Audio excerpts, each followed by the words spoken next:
तो आज की इस वीडियो में हम जो है वो हिंदी देखने वाले हैं। ठीक है, हिंदी में हम यूथ कंपटीशन टाइम्स की जो बुक है उससे 2024 का लेटेस्ट एडिशन इसमें अभी निकला हुआ है। तो हम इसे जो है वो चैप्टर वाइज पढ़ेंगे, है ना।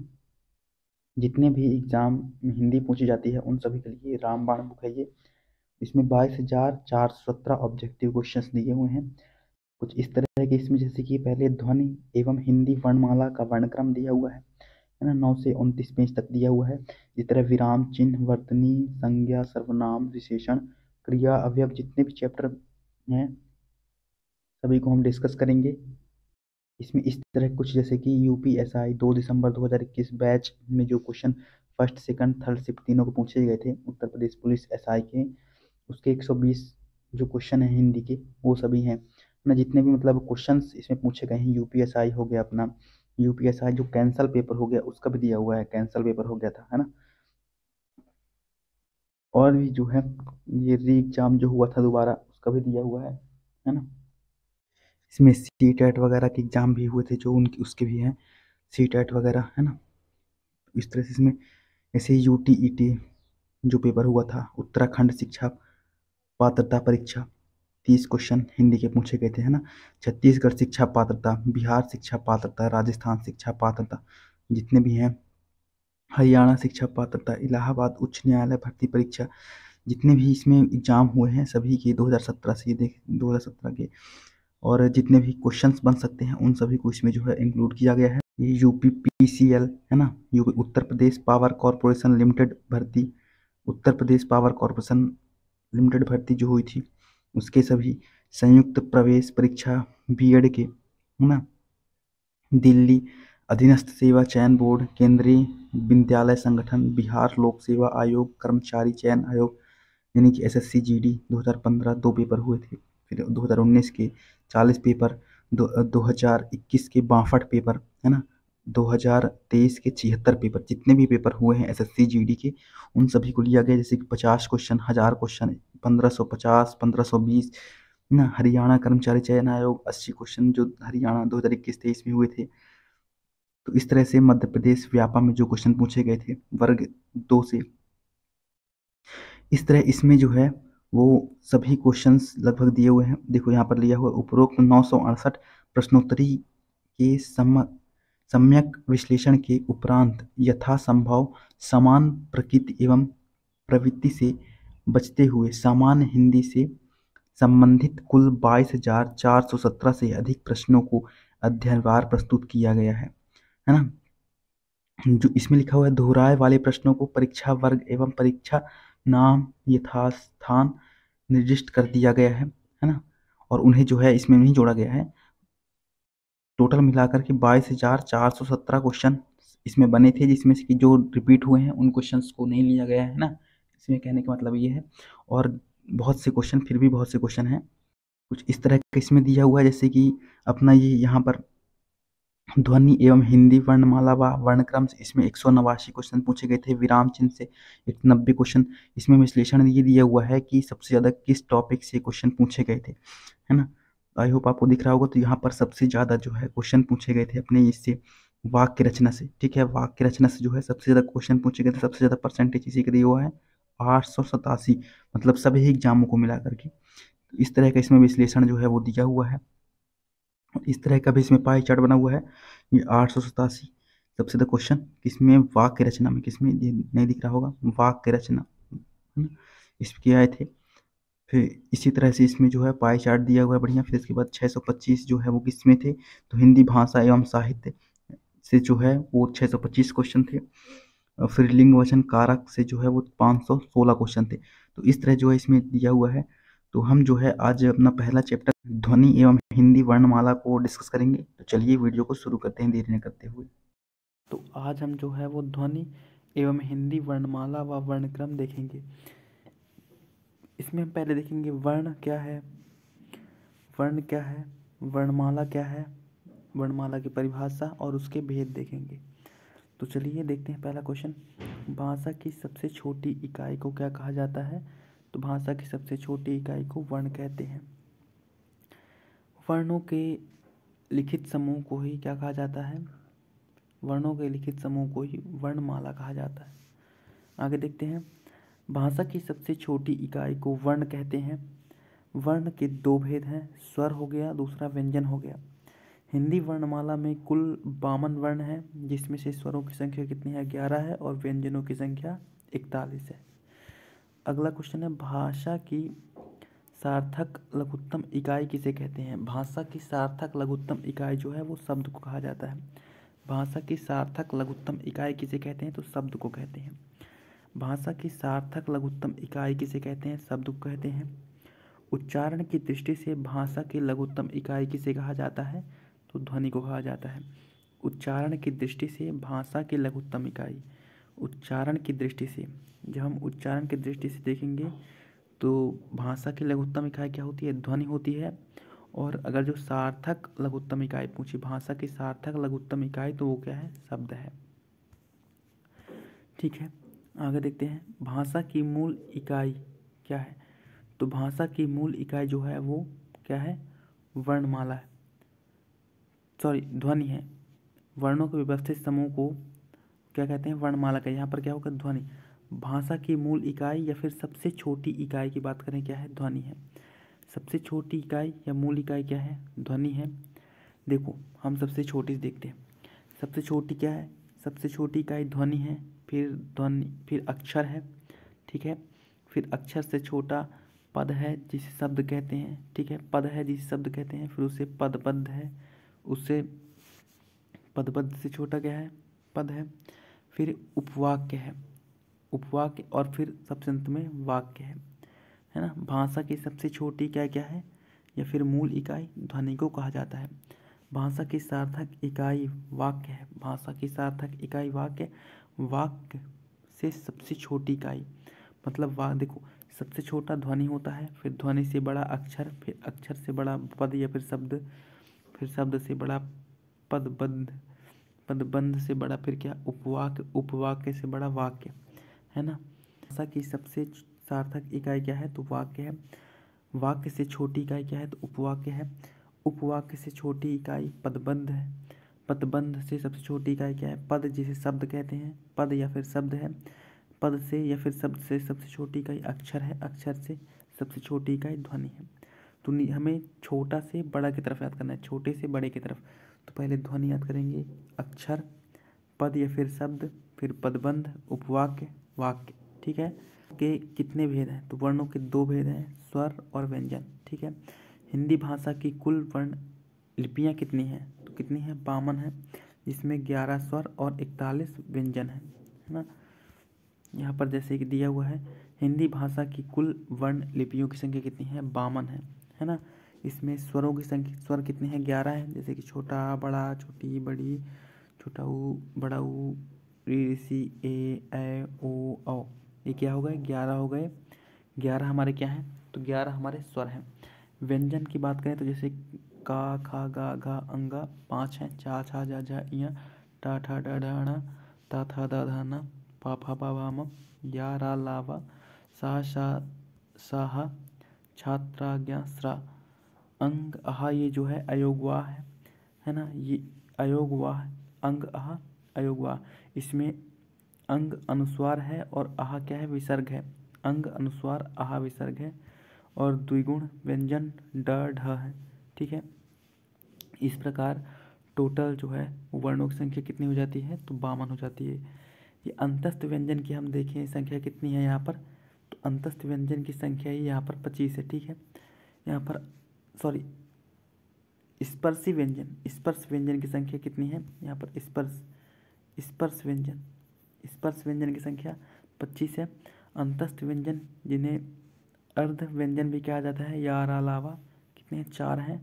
फिर उष्ण व्यंजन है ना, कितने हैं, 4 हैं, सा, सा, हा। और संयुक्त व्यंजन कितने हैं, मतलब जो 2 अक्षरों से मिलकर बने, जैसे कि ये सभी जो हैं, ये चारों ये 2 अक्षरों से मिलकर बने हुए हैं, है ना।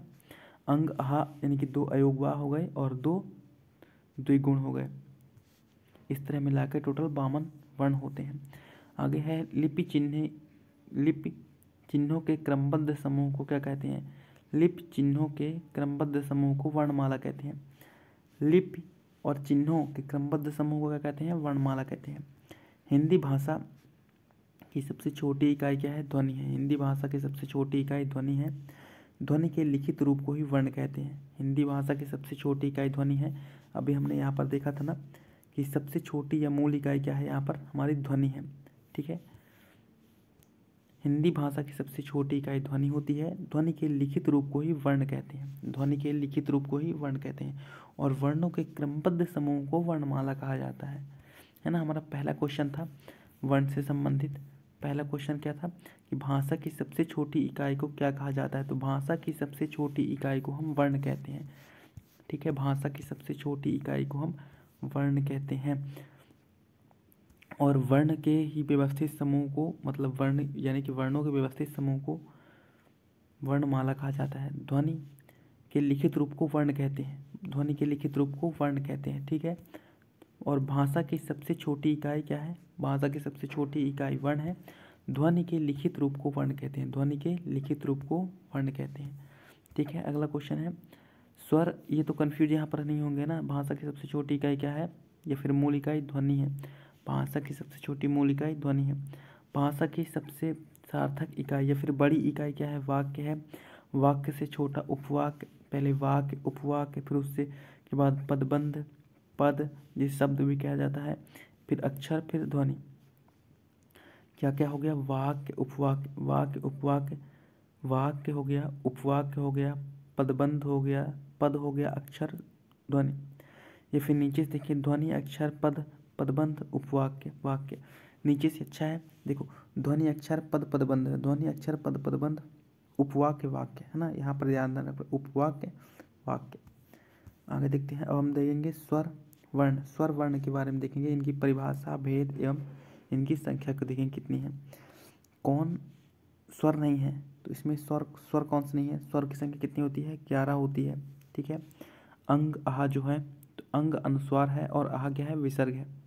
अंग अनुस्वार, आह विसर्ग, इन दोनों को अयोग वाह कहा जाता है ना। कौन सा स्वर नहीं है? तुम्हारे यहाँ पर बा जो है वो स्वर नहीं है। ऑप्शन नंबर डी जो है वो सही है। क्वेश्चन है कि इनमें से री क्या है? तो री जो है वो एक क्या है? स्वर है। क्या है? री ऋषि का स्वर है। हिंदी में प्रमुख स्वर जैसे कि छोटा, बड़ा, छोटी, बड़ी ई, छोटा ऊ, बड़ा ऊ, री ऋषि, ए ओ औ, है ना। ये सब क्या है? स्वरों की संख्या कितनी है? 11 है। इसमें मूल स्वर जो है वो 4 ही हैं। कौन कौन से? छोटा आ, छोटी ई, छोटा ऊ, री ऋषि। ठीक है, 4 मूल स्वर हैं।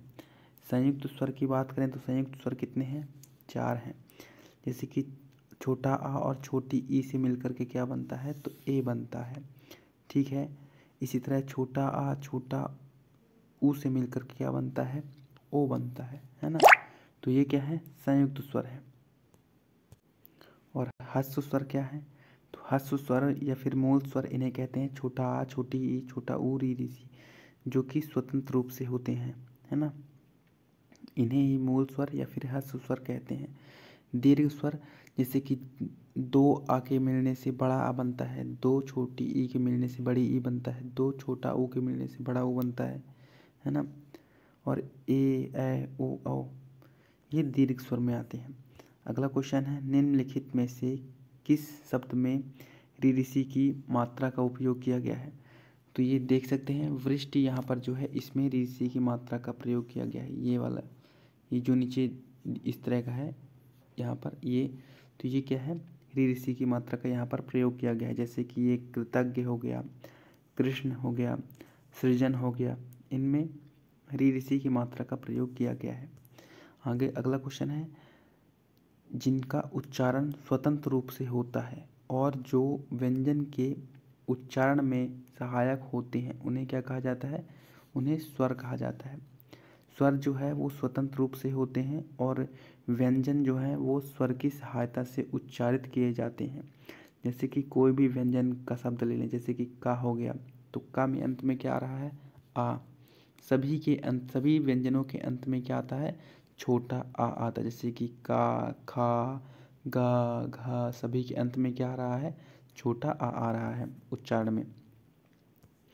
जिनका उच्चारण स्वतंत्र रूप से होता है और जो व्यंजन के उच्चारण में सहायक होते हैं उसे स्वर कहते हैं। इनके उच्चारण में भीतर से हुई वायु मुख से निर्बंध रूप से निकलती है, यानी निर्बंध रूप से यानी कि बिना किसी मतलब बिल्कुल आसानी से जो है वो वायु मुख से बाहर निकलती है, निर्बंध रूप से, बिना किसी परेशानी के स्वतंत्र रूप से वायु जो है वो बाहर निकलती है। हिंदी में स्वर वर्गों की संख्या कितनी है? 11 है। ये तुम देख ही चुके हैं।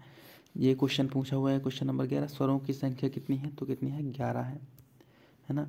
जिन वर्णों का स्वतंत्र उच्चारण, जिन वर्णों का स्वतंत्र उच्चारण किया जा सके, जिन वर्णों का स्वतंत्र उच्चारण किया जा सके, या जिन ध्वनि के उच्चारण में समय मतलब उनके उच्चारण के समय क्या हो, हवा बिना किसी रुकावट के निकले, उसे क्या कहते हैं? स्वर कहते हैं। स्वरों का उच्चारण क्या है? तो स्वरों का उच्चारण बिना किसी की सहायता से होता है, मतलब बिना किसी की सहायता से हवा जो है वो बिल्कुल आसानी से बाहर निकलती है ना। अगला क्वेश्चन है, स्वर किसका भेद है? तो स्वर जो है वो वर्ण का भेद है। वर्ण के दो भेद होते हैं, स्वर और व्यंजन। तो वर्ण स्वर किसका भेद है? वर्ण का भेद है, स्वर और व्यंजन, है ना। अब हम जो है वो देखेंगे मात्रा के आधार पर स्वर, मात्रा के आधार पर स्वरों को देखेंगे। तो क्वेश्चन नंबर 14 है, मात्रा के आधार पर स्वर कितने प्रकार के होते हैं? तो मात्रा के आधार पर स्वर 3 प्रकार के होते हैं। कौन कौन से? ह्रस्व स्वर, दीर्घ स्वर और प्लुत स्वर। कितने प्रकार के होते हैं? 3 प्रकार के होते हैं, ह्रस्व स्वर, दीर्घ स्वर और प्लुत स्वर। ह्रस्व स्वर जिन स्वरों के उच्चारण में एक मात्रा का समय लगता है, एक मात्रा का समय लगता है, उसे हम ह्रस्व स्वर कहते हैं। इन्हें एक मात्रिक स्वर भी कहते हैं। ह्रस्व स्वर को एक मात्रिक स्वर भी कहते हैं। इसमें छोटा, छोटी, छोटा ऊ, री, ऋषि, ये जो हैं 4 ह्रस्व स्वर है। ह्रस्व स्वरों की संख्या कितनी है? 4 है। इसी तरह दीर्घ स्वर, दीर्घ स्वर की संख्या कितनी है? तो दीर्घ स्वर की संख्या 6 है, 7 है। दीर्घ स्वर की संख्या 7 है। पर मुख्यतः अगर जो पूछे तो कितनी है? 3 ही है। दीर्घ स्वर की संख्या 3 है। मुख्यतः अगर जो पूछे, जिन स्वरों के उच्चारण में 2 मात्राओं का समय लगता है उन्हें दीर्घ स्वर कहते हैं। इन्हें द्विमात्रिक स्वर भी कहा जाता है। प्लुत स्वर जिन स्वरों के उच्चारण में 3 मात्रा का समय लगता है उसे प्लुत स्वर कहते हैं। इसे इस मतलब इस तरह इस अंक द्वारा इसे चिन्हित किया जाता है, इस तरह इसे चिन्हित किया जाता है। ठीक है, यहाँ पर मैंने इसलिए कहा इस वाले क्वेश्चन में कि दीर्घ स्वर जो है वो मुख्यतः आ ई उ है, इसलिए क्योंकि ए ऐ ओ औ जो है वो क्या है? संयुक्त स्वर भी इन्हें कहा जाता है ना। अभी ऑप्शन आएगा इस तरह, क्वेश्चन आएगा इस तरह का। ठीक है, तो हम देखेंगे यहाँ पर दीर्घ स्वर की बात करें, क्योंकि प्लुत प्लुत स्वर जो है, प्लुत का प्रयोग हिंदी व्याकरण में के अंतर्गत अब नहीं किया जाता है। ठीक है ना। ह्रस्व, दीर्घ और प्लुत किसके प्रकार हैं? तो किसके प्रकार हैं? स्वर के प्रकार हैं। ठीक है, ह्रस्व, दीर्घ, प्लुत ये स्वर के प्रकार हैं। किस समूह में सभी स्वर दीर्घ हैं? किस समूह में? तो ऑप्शन नंबर ए में, बड़ी ई, ए, ऐ, ओ, औ सभी क्या है? दीर्घ स्वर है ना। हिंदी भाषा में ह्रस्व स्वरों की संख्या कितनी है? तो ह्रस्व स्वरों की संख्या 4 है। छोटा आ, छोटी ई, छोटा ऊ और क्या? री, ऋषि कितनी है? 4 है। हिंदी भाषा में ह्रस्व स्वरों की संख्या या फिर एक मात्रिक स्वर भी कहते हैं, एक मात्रिक स्वरों की संख्या कितनी है? 4 है। ह्रस्व स्वरों की संख्या कितनी है? 4 है। स्वतंत्र रूप से बोले जाने वाले वर्ण को ही हम स्वर कहते हैं। ठीक है, अगला क्वेश्चन है क्वेश्चन नंबर 10, जिन स्वरों के उच्चारण में 2 मात्रा का समय लगता है उन्हें ह्रस्व से दुगुना समय लगता है, उन्हें क्या कहा जाता है ना। देखो, उच्चारण में 2 मात्राओं का समय लगता है या ह्रस्व से दोगुना समय लगता है, उसे हम क्या कहते हैं? उसे हम गुरु स्वर भी कहते हैं। देखो, इसे हम दीर्घ स्वर कहते हैं, गुरु स्वर कहते हैं, है ना, द्विमात्रिक स्वर कहते हैं। ये सभी गुरु स्वर मतलब गुरु स्वर के ही नाम है। ठीक है, दीर्घ स्वर के ही नाम है। दीर्घ स्वर के गुरु स्वर, दीर्घ स्वर हो गया ही, और द्विमात्रिक स्वर, ये सब दीर्घ स्वर के ही नाम है। जिन स्वरों के उच्चारण में ह्रस्व स्वर से अधिक समय लगता है उन्हें गुरु स्वर या फिर दीर्घ स्वर कहते हैं। मात्रा की दृष्टि से दीर्घ स्वर द्विमात्रिक स्वर कहलाते हैं, अर्थात दो मात्रा वाले स्वर, है ना। दो मात्रा होने के कारण ही इन्हें क्या कहते हैं, ह्रस्व स्वर से दोगुना समय लगता है। अब देखते हैं निम्नलिखित में से कौन सा दीर्घ स्वर है। तो इस ऑप्शन में दीर्घ स्वर कौन सा है, तो दीर्घ स्वर हमारे यहाँ पर दो हैं, एक बड़ा है, एक ओ है। तो इनमें से हमारा ऑप्शन कौन सा होगा, ए होगा, क्योंकि डी जो है ये क्या है, संयुक्त स्वर है। ये क्या है, ओ संयुक्त संयुक्त स्वर है, और ये क्या है, केवल दीर्घ स्वर होगा, ठीक है ना। यहाँ पर देखते हैं जैसे कि छोटा ऊ यहाँ पर क्या है, तो छोटा ऊ यहाँ पर ह्रस्व स्वर हो जाएगा, ठीक है ना। ए क्या है, तो ए जो है वो आ और ई से मिलकर बना हुआ है संयुक्त स्वर। ओ ये भी संयुक्त स्वर है, मैंने कहा ना ये दोनों, ये संयुक्त स्वर है और ये भी संयुक्त स्वर है, ठीक है ना। ये क्या है, ह्रस्व स्वर, यानी कि स्वतंत्र वाला स्वर, एक मात्रिक स्वर है, ठीक है ना। और ये दीर्घ स्वर हो गया अपना। निम्नलिखित में से कौन सा संयुक्त स्वर नहीं है, तो संयुक्त स्वर कौन सा नहीं है, संयुक्त स्वर मतलब जो दो, संयुक्त स्वर किसे कहते हैं, जो दो वर्णों मतलब दो वर्णों के दो स्वतंत्र स्वरों के मेल से बना हो, उसे हम संयुक्त स्वर कहते हैं। तो कौन कौन सा है, ए है जो कि किससे बना है, आ और ई से मिलकर बना है, छोटा आ और छोटी ई से मिलकर बना है। ए किससे बना है, तो ये बना है आ प्लस ए से मिलकर बना है, छोटा ए से। ओ किससे बना है, तो ये बना है आ प्लस ऊ से मिलकर के बना है, ओ। तुम्हारा इसका आंसर क्या हो जाएगा, ऑप्शन नंबर सी हमारा इसका करेक्ट हो जाएगा। अगला क्वेश्चन है, किस स्वर के उच्चारण में दीर्घ स्वर से भी अधिक समय लगता है, तो दीर्घ स्वर से भी अधिक समय किस में लगता है, प्लुत स्वर में लगता है। आगे देखते हैं, तो अगला क्वेश्चन है, प्लुत स्वर कौन सा है, तो प्लुत स्वर इनमें से हमें पहचाना, तो ओ ये जो है इस तरह का, ये जो है ये क्या है, प्लुत स्वर। इसमें मतलब जिसमें एक मात्रा या फिर द्विमात्रा से एक मात्रा के नहीं, दो मात्राओं से, यानी कि दो मात्राओं से भी अधिक समय लगता है, उसे क्या कहते हैं, प्लुत स्वर कहते हैं।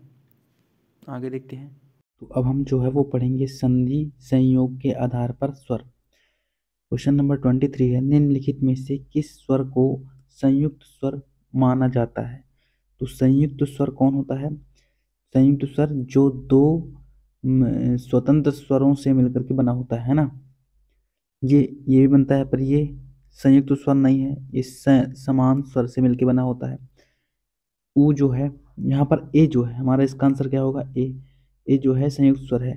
ये किससे मिलकर बनता है, तो यहाँ पर देखते हैं, यहाँ पर दिया हुआ है जैसे छोटा आ और छोटी ई से मिलकर के ए बनता है। पहले देखते हैं संयुक्त स्वर की संख्या कितनी है, तो संयुक्त स्वर की संख्या 4 होती है, ए, छोटा ए, बड़ा ए, ओ, औ, ठीक है। यहाँ पर आ, छोटा आ और ई मिलकर के ए बनाता है। इसी तरह छोटा आ और ए मिलकर के बड़ा ए बनाता है। छोटा आ और ऊ मिलकर के, छोटा ऊ मिलकर के ओ बनाता है, और छोटा आ और ओ मिलकर के बड़ा ओ बनाता है, ठीक है। आगे देखते हैं क्वेश्चन नंबर 24, निम्नलिखित में से कौन सा मूल दीर्घ स्वर नहीं है, कौन सा मूल दीर्घ स्वर नहीं है, मूल दीर्घ स्वर। तो कौन सा मूल दीर्घ स्वर नहीं है, देखो ये जो है ये दो आ के मिलने से बनता है, बड़ा आ, है ना। इसी तरह दो ई के मिलने से जो है वो क्या बनता है, दो ई के मिलने से दो ई के मिलने से बड़ी ई बनता है। दो छोटे ऊ के मिलने से बड़ा ऊ बनता है ना। दो छोटे ऊ के मिलने से बड़ा ऊ बनता है, और ओ जो है वो आ और ऊ से मिलकर बनता है। तो कौन क्या पूछ रहा है, मूल दीर्घ स्वर नहीं है, तो मूल दीर्घ स्वर कौन सा नहीं है, ऑप्शन नंबर डी जो है वो मूल दीर्घ स्वर नहीं है ना। हद देखो यहाँ पर जो है ह्रस्व स्वर, दीर्घ स्वर और प्लुत स्वर यानी संयुक्त स्वर यहाँ पर बांटा गया है। हम देखो ह्रस्व स्वर में जो स्वतंत्र रूप से होते हैं, है ना, इन्हें हम मूल स्वर या फिर एक मात्रिक स्वर भी बोलते हैं। इन्हें हम क्या बोलते हैं, मूल स्वर या फिर एक मात्रिक स्वर या फिर ह्रस्व स्वर, कुछ भी बोल सकते हैं। कौन कौन से चार हो, उनकी संख्या होती है, छोटा आ, छोटी ई, छोटा ऊ, रीरी सी, ठीक है। दीर्घ स्वर की बात करें तो बड़ा आ जो कि दो आ से मिलकर बनता है, बड़ी ई जो कि दो छोटी ई से मिलकर बनता है, बड़ा ऊ जो कि दो बड़े ऊ से मिलकर बनता है। ये क्या है? दीर्घ स्वर है, मूल दीर्घ स्वर है। क्या है ये तीनों मूल दीर्घ स्वर है। जबकि ये चारों क्या है? तो ये चारों भी दीर्घ स्वर हैं, पर लेकिन ये मूल दीर्घ स्वर नहीं, ये संयुक्त स्वर में आते हैं। ठीक है, संयुक्त दीर्घ स्वर इसे बोल सकते हैं। तो जो ए है वो छोटा आ छोटी ई से मिलकर बनता है, और जो ए है, ए किससे मिलकर बनता है? छोटा आ और छोटे ए से। इसी तरह आ ऊ मिलकर के ओ बनाते हैं, और आ ओ मिलकर के औ बनाते हैं, है ना। अब देखते हैं मुख विवर खुलने के आधार पर, यानी कि मुख जो है उसके खुलने के आधार पर देखते हैं। क्वेश्चन नंबर 25 है, इनमें से समृद्ध स्वर कौन सा है? देख, समृद्ध समृद्ध हमारे इसमें क्या है? समृद्ध ई हो गया, है ना। क्या हो गया? समृद्ध। देखो, एक होता है विवृत, विवृत, एक होता है अर्धविवृत, है ना। विवृत, अर्धविवृत, एक होता है समृद्ध, और एक होता है अर्ध समृद्ध। तो हमारा यहाँ पर आगे देखते हैं। देखो पहले देख, समृद्ध स्वर पूछा है, तो समृद्ध स्वर हमारे इसमें कौन सा हो जाएगा? बड़ी ई। यहाँ पर जैसे दिया हुआ है विवृत, अर्धविवृत, समृद्ध, अर्ध समृद्ध। ठीक है, देखो यहाँ पर हमारा विवृत में क्या आता है? विवृत में जिन स्वरों के उच्चारण में मुख द्वार पूरा खुला होता है उसे विवृत कहते हैं। जिन स्वरों के उच्चारण में मुख द्वार पूरा खुला होता है उसे हम विवृत कहते हैं। इसमें बड़ा आ जाता है। क्या? बड़ा आ। जब आप बड़ा आ बोलेंगे तो आपका पूरा मुंह जो है वो खुला रहेगा, है ना। जिन स्वरों के उच्चारण में मुख द्वार पूरा खुला रहता है उसमें विवृत कहते हैं। अर्ध विवृत की बात करें तो जिन स्वरों के उच्चारण में मुख द्वार आधा खुला होता है। अर्ध विवृत क्या है? जिन स्वरों के उच्चारण में मुख द्वार आधा खुला होता है उसे अर्ध विवृत कहते हैं। जैसे कि छोटा आ, बड़ ए, औ, अंग, है ना। तो ये क्या है? ये अर्ध विवृत है। अर्ध विवृत। अर्ध समृद्ध की बात करें या फिर समृद्ध की बात करें तो अर्ध समृद्ध जो है इसमें मुख द्वार आधा बंद होता है, और इसमें मुख द्वार लगभग बंद होता है। समृद्ध में मुख द्वार जो है लगभग बंद होता है, अर्ध समृद्ध में मुख द्वार आधा लगभग बंद होता है। ठीक है, तो इसमें ए और ओ आते हैं, इसमें छोटी ई, बड़ी ई, छोटा ऊ, बड़ा ऊ आ जाते हैं समृद्ध में, है ना। आगे क्वेश्चन देखते हैं। हिंदी स्वरों का वर्गीकरण जब जीभ के भाग के आधार पर किया जाता है तो निम्नलिखित में से कौन सा भेद इसके अंतर्गत नहीं आएगा? क्या बोल रहा है क्वेश्चन? कि हिंदी स्वरों का वर्गीकरण जब जीभ के भाग के आधार पर किया जाता है, किसके? जीभ के भाग के आधार पर किया जाता है, तो निम्नलिखित में से कौन सा भेद इसके अंतर्गत नहीं आएगा? जब जीभ के आधार पर करेंगे तो अग्र स्वर, मध्य स्वर और पश्च स्वर आएंगे, पर लेकिन विवृत, अर्धविवृत, समृद्ध, अर्धसमृद्ध ये जो है वो होठ आकृति के आधार पर होते हैं, है ना। तो हमारा इसका ऑप्शन नंबर डी जो है वो सही यहाँ पर नहीं है, तो ऑप्शन नंबर डी हमारा सही है। ठीक है, विवृत स्वर जीभ के भाग के आधार पर हिंदी स्वरों के अंतर्गत नहीं आता है ना। विवृत जो है जिह्वा के उत्थापित होने या उसकी क्रियाशीलता के आधार पर स्वर तीन प्रकार के होते हैं। कौन कौन से? अग्रस्वर, मध्य स्वर, पश्च स्वर। ठीक है, मुख द्वार के खुलने के आधार पर, देखो ये मुख द्वार के खुलने के आधार पर, है ना, होंठ के खुलने के आधार पर या फिर मुख द्वार के खुलने के आधार पर विवृत, अर्धविवृत, अर्धसमृद्ध, समृद्ध होते हैं। कितने? चार। विवृत, अर्धविवृत, समृद्ध, अर्धसमृद्ध। ठीक है, अर्धविवृत स्वर कौन सा है? इसमें से अर्धविवृत स्वर कौन सा है? तो पहले हम इन्हें याद कर लेते हैं। जैसे कि यहाँ पर विवृत, अर्धविवृत, हम इसे नंबर देते हैं, ठीक है ना। यहाँ पर इससे मिटा देते हैं पहले, पर जो हुआ है यहाँ पर जो है, देखो पहले एक नंबर में विवृत याद करेंगे, फिर दो नंबर में अर्धविवृत, तीन नंबर में समृद्ध, चार नंबर में अर्ध समृद्ध। ठीक है, तो हमें क्या करना है? विवृत पहले छोटा आ लिखना है ना, तो छोटा आ अर्ध विवृत में लिखेंगे। ठीक है, छोटा आ, फिर बड़ा आ लिखना है, तो नीचे से ऊपर ध्यान रखना, पहले दो नंबर में हमने लिखा, फिर एक नंबर में लिखेंगे बड़ा आ। क्या लिखेंगे? बड़ा आ। ठीक है, ऊपर केवल बड़ा आ रहेगा, ये तो याद ही रहेगा कि विवृत में केवल बड़ा आ रहेगा, है ना। उच्चारण में मुख द्वार पूरा इसमें खुलता है, इसमें क्या होता है? पूरा मुख द्वार खुलता है।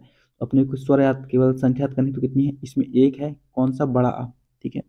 इस देखो इसमें ए, बड़ा ए, औ अंग है, ठीक है, यानी कि बड़े बड़े तीनों बड़े बड़े हैं, और इसमें ए ओ तीन दोनों छोटे हैं। अर्ध समृद्ध देखो आधे आधे हैं दोनों, ये भी आधा है ये भी आधा है, ठीक है, पर ये विवृत है ये समृद्ध है, ध्यान देना, विवृत समृद्ध, विवृत समृद्ध।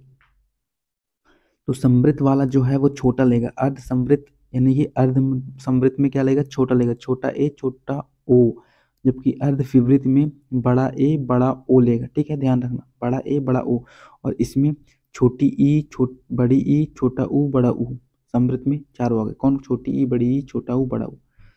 तो हमारा यहाँ पर कौन क्या पूछा था, अर्ध विवृत स्वर कौन सा है, अर्ध विवृत, अर्ध विवृत। हमने देखो हमने क्या देखा, पहले हमने देखा यहाँ पर एक बार फिर से रिवीजन करते हैं, हमने यहाँ पर देखा विवृत और अर्ध विवृत, विवृत अर्ध विवृत, यहाँ पर समृद्ध अर्ध समृद्ध, है ना, अर्ध समृद्ध, यही हमने देखा ना। ये विवृत हो गया एक नंबर, दो नंबर, तीन नंबर, चार नंबर, विवृत अर्ध विवृत समृद्ध अर्ध समृद्ध। तो विवृत में हमने देखा कि बड़ा आ केवल होगा, क्या होगा, केवल बड़ा आ होगा विवृत में, ठीक है। अर्ध विवृत में हमने क्या देखा था, छोटा आ होगा, और क्या होगा, छोटा आ और ए बड़ा ए और क्या होगा औ, और क्या होगा अंग, ठीक है, ये तीन होंगे, चार होंगे, ठीक है। और समृद्ध अर्ध समृद्ध, अर्ध समृद्ध में हमने देखा था केवल दो होंगे, कौन कौन से, तो छोटा ए और क्या होगा ओ, और जो बचा उसे समृद्ध में डाल दो, है ना। तो इस तरह से हम जो है इसे 4-5 बार प्रैक्टिस करेंगे तो ये याद हो जाएगा। हम आगे देखते हैं, अब देखेंगे हम उच्चारण स्थान के आधार पर स्वर, उच्चारण स्थान के आधार पर स्वर देखेंगे हम, ठीक है। तो क्वेश्चन नंबर 28 है, निम्नलिखित में से कौन से मूर्धन्य व्यंजन है, कौन से मूर्धन्य व्यंजन है, तो कौन है, डा ढा मूर्ध व्यंजन है, कौन से मूर्ध व्यंजन, डा ढा जो है मूर्ध व्यंजन, जैसे इसमें टा ठा डा ढा ण और सा, ये क्या है, मूर्ध व्यंजन है, क्या है, मूर्ध व्यंजन है ना। अगला क्वेश्चन है, निम्नलिखित में से का वर्ग का उच्चारण स्थान कौन सा है, तो का जो है वो कंठ से का वर्ग के सभी शब्द आते हैं, जैसे का खा गा घा ग, ये क्या है, कंठ से उत्पन्न होते हैं, ठीक है। आगे देखते हैं, जैसे कि यहाँ पर दिया हुआ बढ़िया से एक्सप्लेनेशन कि ये क्या है, का खा गा घा अंगा, ये कंठ तालु, है ना, मूर्धा दंत ओंठ, कंठ तालु मूर्धा दंत ओंठ। अब यहाँ पर एक चीज याद करना, ठीक है ना, मैं बता रहा हूँ, देखो यहाँ पर तो हो, यहाँ पर होगा ये सा, ये वाला शा, ये सा और हा जो है वो ऊपर चला जाएगा, ठीक है ना, सा और हा ऊपर चला गया, ठीक है। इसके बाद देखो हमने यहाँ पर देखा सा, पहले सा और हा ऊपर चला गया, ठीक है। अब यहाँ पर या रा यहाँ लिखेंगे, रा और ला, या रा ला, या इसमें रा इसमें ला इसमें, ठीक है, ध्यान देना, ठीक है ना। अब देखते हैं स्वर, स्वर को देख लेते हैं, ठीक है ना, जैसे कि छोटा आ और क्या हो गया, बड़ा आ, छोटा आ बड़ा आ, ठीक है। यहाँ पर एक लाइन खींच लेते हैं, छोटा आ बड़ा आ और छोटा बड़ा, छोटी ई बड़ी ई, छोटी ई बड़ी, ठीक है। और यहाँ पर क्या हो जाएगा, री ऋषि, ठीक है। और यहाँ पर छोटा ऊ बड़ा ऊ, इसमें कुछ नहीं होता, ठीक है ना, स्वर में इसमें कुछ नहीं होता।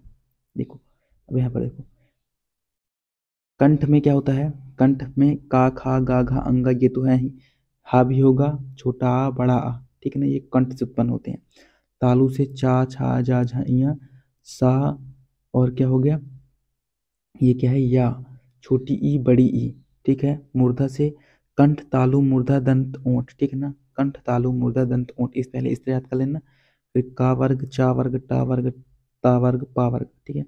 तो मूर्धा में टा ठा डा ढाणा शा आता है और री ऋषि आता है, ठीक है। दंत में ता था दा धा ना सा रा ला, तो इसको ऐसे याद कर लें, देखो दंत में, दंत का अगर जो मान लो भूलता है ना, तो सरला ट्रिक हो गई, क्या हो गई, सरला सरला सरला, किस में आता है? दंत में। सरला सरला, ठीक है ना, सरला सरला सरला सरला सरला, ठीक है, ये ट्रिक हो गई इसकी। और इसमें व्यंजन में, सॉरी स्वर में कुछ नहीं आता है ना। अब इसके बाद इधर देखिए, अगर जो हम कि ओंठ में क्या आता है, तो पा फा बा भा मा और छोटा ऊ बड़ा ऊ आ जाता है, ठीक है।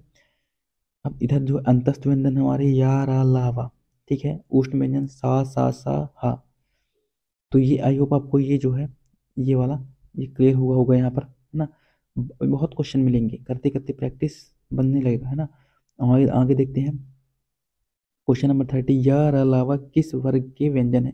तो हमने अभी देखा यार अलावा जो है वो अंतस्थ व्यंजन है। क्या है? अंतस्थ व्यंजन है यार अलावा, ठीक है। देखो यहाँ पर यार अलावा अंतस्थ व्यंजन के उदाहरण है। उष्ण व्यंजन के क्या हो गए? सा हा हो गया। दंत व्यंजन के ता वर्ग यानी कि ता था दा धा और ला सा, ठीक है। तालव्य व्यंजन की तालव्य जो है वो चा वर्ग और या सा।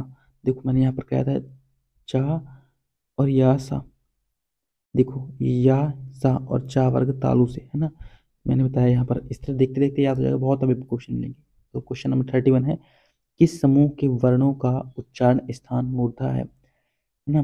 कंठ तालु मूर्धा यानी कि तीसरा वर्ग, का खा गा घा अंगा चा छा जा झा इया टा ठा डा ढा। देखो टा ठा डा ढा किस में? टा ठा, एक इसी बस में दिख रहा है टा ठा, ठीक है ना। और स्वर की बात करें तो स्वर मेरी ऋषि इसी में आता है और इसी में आता है ये, है ना। ये सा सा चा छा चा, चा छा जा झा सा हा, ये किस में आता है? तालु, ये तालु में आता है, ये मूर्धा में आता है, ठीक है। ये किस में आता है? दंत में आता है। ता था दा और सा दंत में आता है।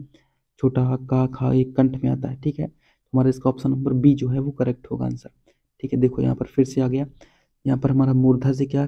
री ऋषि सा री ऋषि टा ठा, ये क्या है? मूर्धा से आते हैं, ठीक है। एक बार फिर से आएगा भी, ठीक है ना, फिर देखेंगे।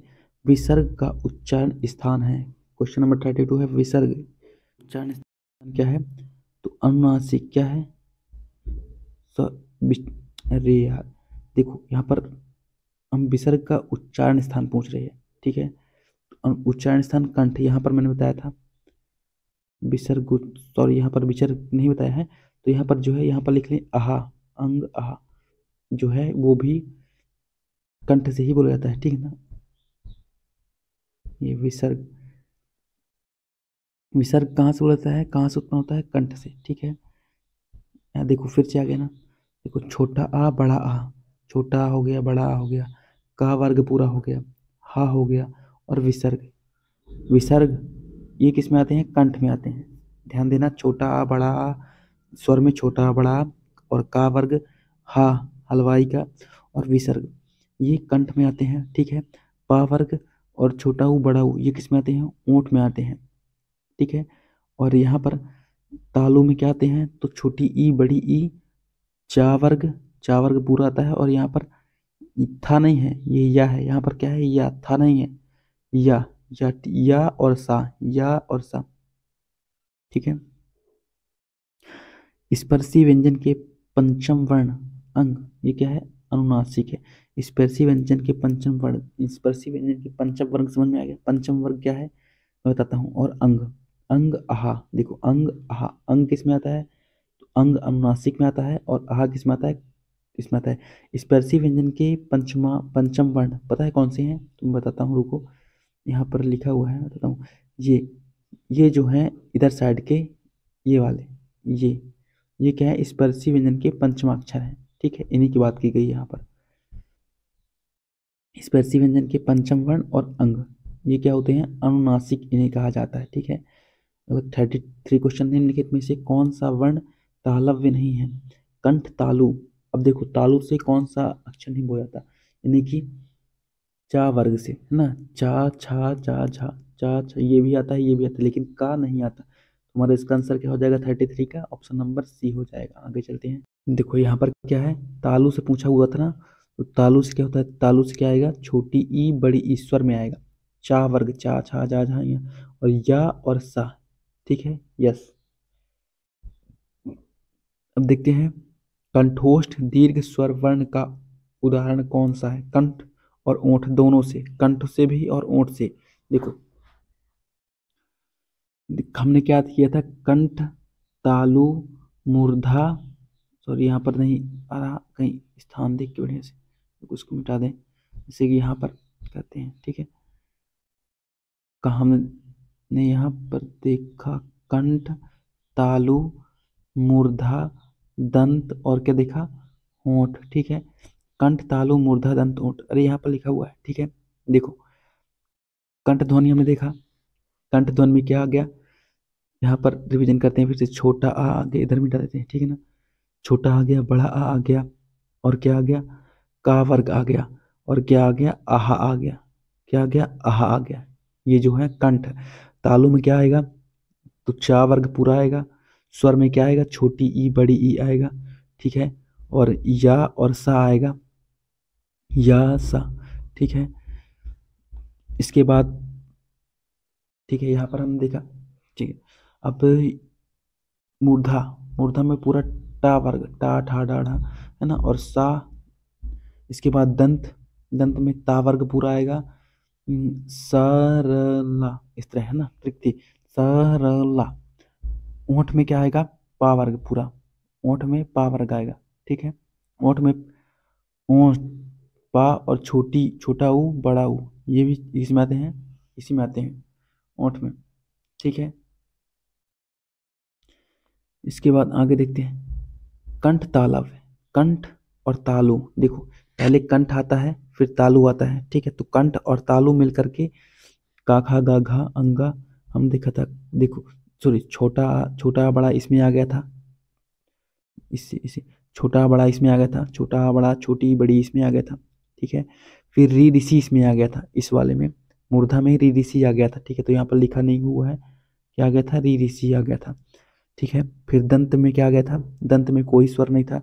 ओंठ में क्या था, छोटा ऊ बड़ा ऊ था, छोटा आ बड़ा, छोटी ई बड़ी, छोटा ऊ बड़ा ऊ, री ऋषि। अब क्या बचा, ए ओ औ बचा। तो कंठ और तालु पहले आते हैं, फिर उसके बाद कंठ और ओंठ आते हैं, ठीक है। इस तरह ध्यान रखना है, कंठ तालु फिर कंठ ओंठ। देखो कंठ तालव्य और कंठोष्ठ, कंठोष्ठ है ना, पहले कंठ तालु आएंगे फिर कंठ ओंठ। तो ए ओ औ, ठीक है। फिर से अंग यहाँ आ जाएगा और आहा किस में आएगा, तो आहा इसमें ओंठ में आएगा, ठीक है ना। फिर से देखते हैं अगला क्वेश्चन है 35, कंठ तालव्य दीर्घ स्वर। देखो कंठ तालव्य, यहाँ पर कंठ तालव्य आ गया, तो हमने अभी देखा था यहाँ पर ओ औ, तो हमारा यहाँ पर ऑप्शन नंबर बी जो है वो सही है। दीर्घ स्वर, सॉरी यहाँ पर पूछा हुआ है दीर्घ स्वर भाई, है ना। यहाँ पर क्या पूछा है, कंठ तालव्य तो है, कंठ तालव्य यहाँ पर पूछा हुआ है, मैं कंठोष्ठ की बात कर रहा था, है ना। तो ये क्या है, कंठोष्ठ है, ये क्या है, कंठ तालव्य, ये है कंठ तालव्य, ये कंठ तालव्य ए है ना, तो कंठ तालव्य है ना। यहाँ पर भी दिया हुआ है जैसे कि ओ और जो है वो क्या है, कंठोष्ठ, ठीक है। छोटा ऊ बड़ा ऊ क्या है, ओंठ से आते हैं, छोटा आ बड़ा आ कंठ से आते हैं, छोटी ई बड़ी ई, और उच्चारण तालु से होता है, री ऋषि का उच्चारण कहाँ से होता है, मूर्धा से होता है, ठीक है। अब देखते हैं क्वेश्चन नंबर 36, कौन सा वर्ण ओंठ होस्ट नहीं है, ठीक है। ओंठ, ओंठ मतलब नहीं बोला था, कौन सा कंठ तालु मूर्धा दंत ओंठ, यानी कि पा फा बा भा मा, या रा ला पा फा बा भा मा हमें ढूंढना है, पा फा बा भा मा, ठीक है। कौन सा वर्ण ओंठ, ओंठ नहीं बोले थे, कौन सा, तो माँ बोला जाता है, ठीक है। पा फा बा बोला जाता है, ठीक है। ओंठ से ऊ भी बोला, छोटा ऊ बड़ा ऊ ये दोनों बोले जाते हैं, पर लेकिन बड़ा आ जो है वो कंठ से बोला जाता है, किससे, कंठ से। हमारा ऑप्शन नंबर डी इसका जो है वो सही आंसर है, ठीक है। आराम से सोच सोच के आंसर देना है बढ़िया, ठीक है, यानी कि हड़बड़ाहट में कुछ भी आंसर दे दे। अगला है क्वेश्चन नंबर 37, निम्नलिखित में से, निम्नलिखित से कंठ वर्ण कौन सा है, तो कौन सा है, कंठ, छोटा आ हो गया और हमारा बड़ा आ हो गया कंठ में, ठीक है ना। और का वर्ग हो गया और का क्या हो गया, आहा हो गया, ठीक है। आगे देखते हैं, छोटी ई बड़ी ई, चा छा जा झा, या आदि का उच्चारण किसमें होता है, तो चा वर्ग देखो, कंठ तालु यानी किससे होते हैं, तालु से, तालु से, तालु से क्या होते हैं, तालु से, तालु से। तालव्य। ऑप्शन नंबर सी सही है। ठीक है, देखो कंठ से एक बार फिर से रिवीजन कर लेते हैं, फिर बार बार रिवीजन करेंगे तो नहीं दिमाग में छपेगा यार। कंठ, छोटा आ बड़ा आ, ये हो गए स्वर दो ठो, ये क्या हो गए व्यंजन, और क्या हो गया आहा हो गया हमारा। ठीक है, मूर्धा कंठ तालु, तालु कंठ के बाद हम तालु याद किए थे ना, तालु देखेंगे, कंठ तालु, चा वर्ग पूरा हो गया, छोटी ई बड़ी ई, इधर छोटा बड़ा छोटी बड़ी। ठीक है, तालु, तालु के बाद क्या हुआ था मूर्धा, मूर्धा में री ऋषि आया था और पूरा टा वर्ग आया था। ठीक है, कंठ में और क्या क्या था, तो कंठ में था हमारा हा, हा था कि नहीं था। ठीक है, और इसमें क्या था, कंठ तालु में क्या था सा, ये वाला सा। कंठ तालु मूर्धा में कौन सा था सा, ये वाला सा था। कंठ तालु मूर्धा, दंत, दंत यहाँ पर नहीं दिया हुआ है ना। ओंठ, ओंठ में हमारा छोटा ऊ बड़ा ऊ और पा वर्ग पूरा। ठीक है, बार बार इस तरह देखेंगे तो याद होगा जल्दी ना। अब देखते हैं अगला क्वेश्चन 39। जीवा के आधार पर स्वर कितने प्रकार के होते हैं। तो हम देख चुके हैं भाई कि जीवा के आधार पर हमारे स्वर 3 प्रकार के होते हैं, अग्र स्वर, मध्य स्वर, पश्च स्वर। ठीक है, अग्र स्वर, अब देखो इनको याद करने की ट्रिक क्या होती है, पहले हम देखते हैं इनकी परिभाषा देख लेते हैं। जैसे अग्र स्वर, जिन स्वरों के उच्चारण में जीवा का अग्रभाग सक्रिय होता है उसे अग्र स्वर कहते हैं। मध्य स्वर क्या है, जिन स्वरों के उच्चारण में जीवा का मध्य भाग क्रियाशील होता है उसे मध्य स्वर कहते हैं। और पश्च स्वर का है, जिन स्वरों के उच्चारण में जीवा का पश्च भाग लेता है उसे पश्च स्वर कहते हैं। ठीक है, अब देखो इसे मतलब बहुत जल्दी मैं करा दूंगा। जैसे देखो जिसमें भी अग्र, देखो पहले मध्य स्वर याद करेंगे। मध्य स्वर में क्या आता है, केवल छोटा आ, छोटा आ क्या है मध्य स्वर, छोटा आ मध्य स्वर, छोटा आ मध्य स्वर। ठीक है, समृद्ध अर्धसमृद्ध विवृत अर्धविवृत याद है ना। तो विवृत में क्या था, केवल बड़ा आ था, विवृत में बड़ा आ था। ठीक है, विवृत में बड़ा आ था, मैं मतलब बताया रहा हूँ। ठीक है, मध्य स्वर में क्या होगा, छोटा आ होगा।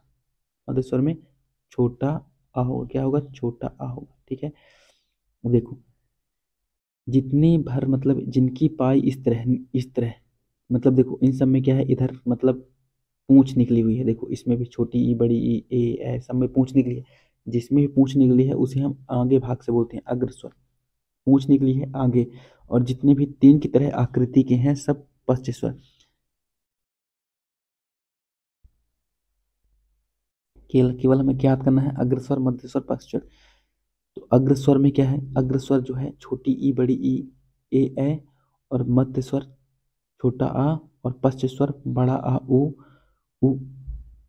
पश्च स्वर समझ में आ गया, तीन की तरह आकृति है। ठीक है, जिसमें तो सभी हैं पर लेकिन एक अपवाद है, कौन सा, बड़ा, मतलब अपवाद नहीं है, याद करने की ट्रिक है इस तरह की।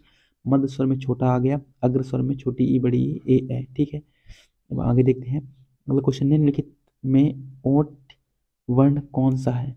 तो ओठ वर्ण कौन सा है, ऊ, छोटा ऊ बड़ा ऊ, हम बहुत बार देख चुके हैं। ठीक है ना, कंठ से हमने देखा था छोटा आ बड़ा, का वर्ग। ठीक है, और हा, का वर्ग हा, और क्या था आहा। ठीक है, कंठ तालु में छोटी ई बड़ी, कंठ तालु, इसमें पूरा चा वर्ग, इसमें और कौन सा था, तो इसमें सा था। ठीक है, और क्या था, तो हो गया इतने ही थे, चा सा। ठीक है, कंठ तालु मूर्धा, इसमें मूर्धा, मूर्धा में ये वाला सा था। कंठ तालु मूर्धा, मूर्धा दंत यहाँ पर नहीं दिया हुआ है ना, तो सा यही वाला सा था। ठीक है, और इसमें क्या होता है, मूर्धा में री ऋषि, ओठ में छोटा ऊ बड़ा ऊ। ठीक है, और क्या होता है आहा, सॉरी अंग, अंग क्या होता है अंग, और आहा तो इसमें होता है कंठ में। कंठ तालु क्या हो गए, कंठ तालु कंठोंठ। ठीक है, अब देखते हैं कंठ तालु, कंठ तालु हमने भी देखा, कंठ तालव्य कौन सी है, ए है। ठीक है, ए है कंठ तालव्य, छोटा ऊ बड़ा ऊ, ये क्या है, ओंठ से। रा और सा का उच्चारण स्थान कहाँ से है, मूर्धा से। ठीक है, छोटा आ बड़ा आ ये कंठ से। क्वेश्चन नंबर 42 है, किस वर्ण का उच्चारण स्थान कंठ और तालु दोनों से थे, कंठ तालव्य, कंठ और तालु तो किसका होता है, छोटा बड़ा पढ़ेंगे, छोटा बड़ा, कंठ से हो गया छोटा बड़ा, छोटा बड़ा छोटी ई बड़ी, कंठ तालु से हो गया छोटी ई बड़ी, छोटा ऊ बड़ा ऊ ओंठ से हो गया, छोटा ऊ बड़ा ऊ ओंठ से हो गया है ना, होंठ से हो गया, ऋषि कंठ तालु मूर्धा से हो गया, ऋषि मूर्धा से हो गया है ना। का खा गा घा अंगा छोटी, सॉरी छोटा बड़ा छोटी बड़ी, छोटा ऊ बड़ा ऊ, ऋषि, ए ऐ कंठ तालव्य, ए ऐ कंठ तालव्य, कंठ तालव्य से ए हो गया और ए हो गया। ओ औ कंठ तालव्य, कंठ कंठोष्ठ, कंठ ओंठ से हो गया, ठीक है ना। आगे देखते हैं, ए वर्ण का उच्चारण कंठ तालु से होता है, ठीक है ना। देखते हैं, ओ औ किसका होता है, कंठोष्ठ, ठीक है ना। औ औ का कंठोष्ठ से उच्चारण होता है। अब हम जो है वो देखेंगे अनुनासिक के आधार पर स्वर, अनुनासिक के आधार पर स्वर देखेंगे, ठीक है। जब स्वरों के उच्चारण में ध्वनि मुख के साथ साथ नासिका द्वारा से भी निकलती है। यहाँ पर बोल रहा है जब स्वरों के उच्चारण में, मतलब जब हम स्वर बोलते हैं, स्वर के उच्चारण में ध्वनि जो है वो मुख के साथ साथ, मुख के साथ अगर जो नाक के साथ भी निकलती है तो उसे हम क्या कहते हैं, अनुनासिकता कहते हैं, ठीक है। इसे प्रकट करने के लिए निम्नलिखित में से किसका प्रयोग किया जाता है, तो हम किसे किसे प्रयोग करते हैं, तो इसे करने के लिए हम चंद्र बिंदु का प्रयोग करते हैं। चंद्र बिंदु जो मतलब जिसमें भी चंद्र बिंदु लगा होता है उसमें, जैसे ऐसे चंद्र बिंदु लगा है ना ये, तो इसमें मुख से और नाक से दोनों से जो है वो हवा निकलती है, ठीक है। नाक से कम हवा निकलती है, मुख से ज्यादा हवा निकलती है, ठीक है, ध्यान देना है, नाक से कम हवा निकलती है, मुख से ज्यादा हवा निकलती है, ठीक है। जब स्वरों के उच्चारण में ध्वनि मुख के साथ साथ, जब स्वर के उच्चारण में ध्वनि मुख के साथ साथ नासिका द्वार से भी निकलती है, उस अनुनासिकता को प्रकट करने के लिए चंद्र बिंदु का प्रयोग किया जाता है। उस अनुनासिकता, ठीक है, उस अनुनासिकता को प्रकट करने के लिए चंद्र बिंदु का प्रयोग किया जाता है। क्वेश्चन नंबर 45 है, अनुनासिक स्वरों का उच्चारण स्थान कौन सा है। तो अनुनासिक हमने भी देखा नाक से और मुंह से, नाक से कम हवा निकलती है, मुख से ज्यादा हवा निकलती है, ठीक है। चंद्र बिंदु। क्वेश्चन नंबर 46, निम्नलिखित में से कौन से शब्द में अनुनासिकता है। अब देखो सभी में बिंदी है, सभी में बिंदी है, पर मैंने बताया था ना, देखो नाक से कम मुख से अधिक निकलनी चाहिए हवा, ठीक है। नाक से कम हवा, इस उच्चारण में नाक से कम हवा निकले और मुख से अधिक हवा निकले, तो ऐसा कौन सा है, संभालना, संभालना। देखो तुम बोल बोल के देखोगे तो तुम ऐसा लगेगा कि थोड़ा सा नाक से हवा आ रही है शुरू में और फिर बाद में मुंह से हवा आ रही है, संभालना, संभावना, संभावना, संभावना नहीं संभालना। इसका आंसर क्या दिया हुआ है इसमें, डी दिया हुआ है, ठीक है ना। क्वेश्चन नंबर 46 है, जिन स्वरों के उच्चारण में हवा नाक से भी निकलती है, हवा नाक से भी निकलती है, उसे हम देख चुके हैं कितनी बार, अनुनासिक कहलाती है, उसमें चंद्र बिंदु लगता है, ठीक है।